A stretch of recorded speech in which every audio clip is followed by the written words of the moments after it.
Welcome back to my blog. Today, we continue our series on Google. Specifically, we are covering the growth section, the third installment of this series. If you missed the previous 2 episodes, please check the blog archives to find them. Thank you.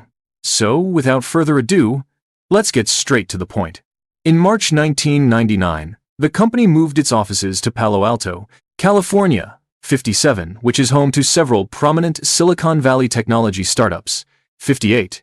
The next year, Google began selling advertisements associated with search keywords against Page and Brin's initial opposition toward an advertising-funded search engine. 59. 25. To maintain an uncluttered page design, advertisements were solely text-based. 60. In June 2000, it was announced that Google would become the default search engine provider for Yahoo, one of the most popular websites at the time, replacing Inktomi. 61, 62. In 2001, Google's investors felt the need to have a strong internal management, and they agreed to hire Eric Schmidt as the chairman and CEO of Google. 49. Schmidt was proposed by John Doerr from Kleiner Perkins.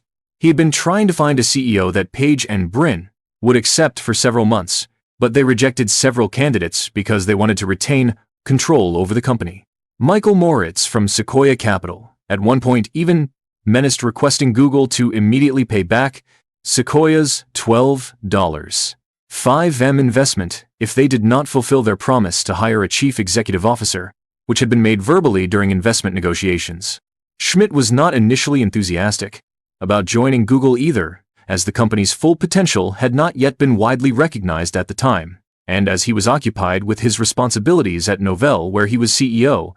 As part of him joining, Schmidt agreed to buy $1 million of Google preferred stocks as a way to show his commitment and to provide funds Google needed. 63. In 2003, after outgrowing 2 other locations, the company leased an office complex from Silicon Graphics at 1600 Amphitheater Parkway in Mountain View, California.